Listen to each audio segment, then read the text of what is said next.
প্রথম দিন থেকে শুভেন্দু অধিকারী বা বলা যেতে পারে যে নরেন্দ্র মোদীদের যে চক্রান্ত, বিজেপির যে চক্রান্ত, তারা প্রথম দিন থেকে বলে এসেছিল এসআইআর চালু করার মধ্যে দিয়ে তারা মানুষের মধ্যে যে ধ্যান ধারণাটা তৈরি করার চেষ্টা করেছে, সেটা হচ্ছে যে তারা এখান থেকে বাংলাদেশি চালাতে চায়, তারা এখান থেকে পাকিস্তানি চালাতে চায়।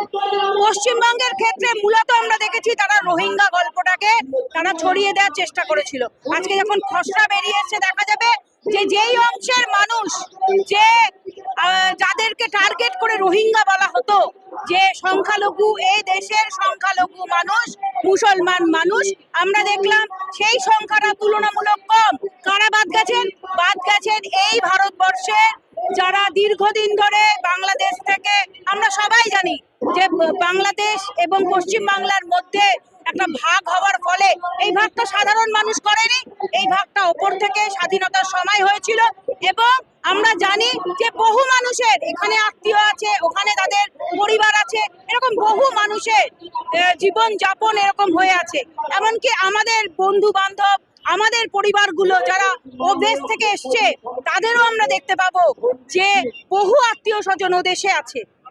আমরা দেখেছি যে একটা বড় অংশের যাদেরকে বলা হচ্ছে মতুয়া, মানে যারা হচ্ছে আসলে নিম্ন বর্ণের মানুষ, যারা বাংলাদেশ থেকে এসছেন কিন্তু এদেশে এসছেন একটা পরিস্থিতির উপরে দাঁড়িয়ে, এবং 2003-এর আগে তারা কিন্তু এদেশেরই নাগরিক ছিল।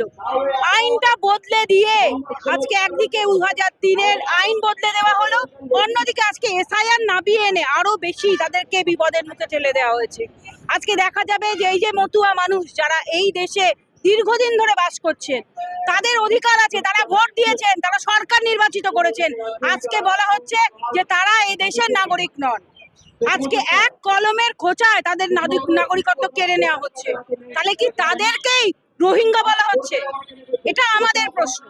তাহলে কি এই মতুয়া মানুষ যারা তাদেরকে ভোট দিয়েছিল বিজেপিকে, তার মানে এটা বলুন বিজেপি সরকার যে রোহিঙ্গাদের ভোটেই তারা জিতে এসছেন?